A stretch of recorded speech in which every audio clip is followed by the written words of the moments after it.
Hey everyone, this is my new to me 2011 E90 M3.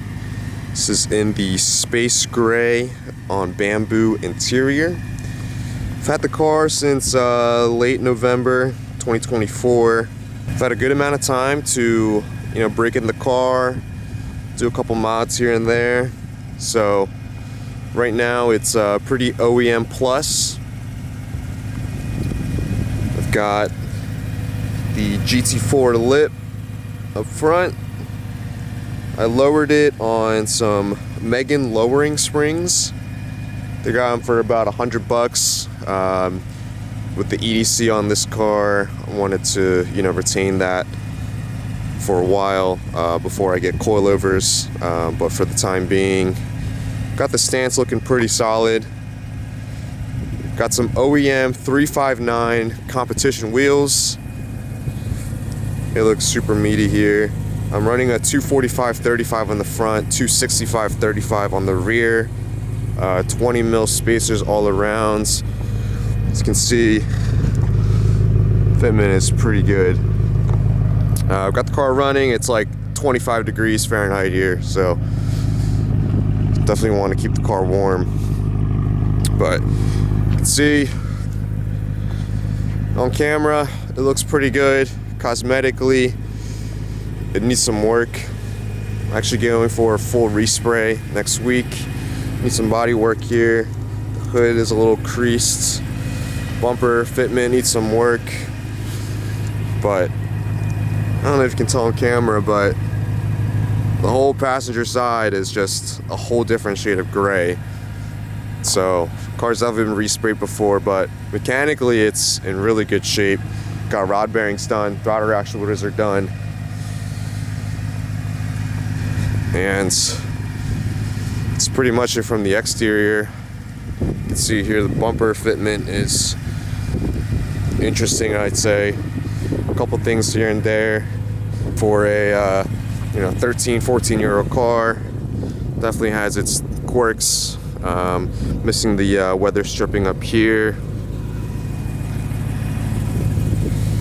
Couple dings here and there.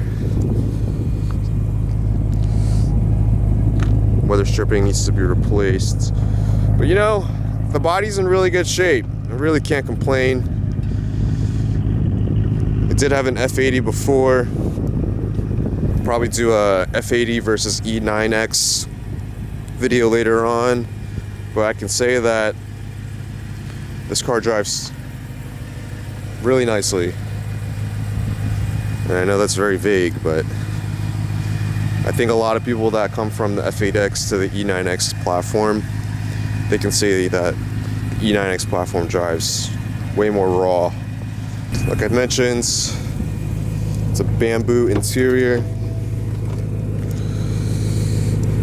It's not a really desirable interior, but hey man, the condition is freaking mint. These back seats feel like they've never been sat in. You know what I'm saying? But it is a sunroof car, double hump, no lights. Did the Apple CarPlay touchscreen. It's got from Amazon, but it works really well. But yeah, I mean, besides that, got working cup holders, which is always a plus. I feel like with these cars, they're always broken. I did have to replace this window switch here. This back door actuator had to be replaced. But, besides that, I feel like I said, I mean, the car's 13, 14 years old. So in the short time that I've owned it, like I mentioned, it's lowered on Megan lowering springs. Definitely want to do coilovers later on. Did the IND reflectors, but before it goes into paint, gonna completely shave that front bumper so that you don't even have the holes for those. Added the GT4 front lip, competition wheels. This is the third set of wheels on this car, and the short 2 months that I've owned it. I also had a set of TEs that I got rid of real quick. Did a stud conversion, which has actually been super useful in terms of getting the wheels on and off. Exhaust is still stock. Everything is still stock with the exhaust. Still has cats. Like I mentioned, the door switch and the actuator has been fixed. Besides that though, like, it's in really good shape. Minus the paint and some bumper fitment, but you know, it is what it is. I'm actually going to be doing the upgraded halos, the Angel Eye kit coming in the mail. Black out that housing while the car is in for paint. And then create a couple more videos for that, but yeah, that's pretty much it. Just want to subscribe to see the journey, and I'll put my Instagram down below. But yeah, this is the new E90 build. I'll catch y'all later.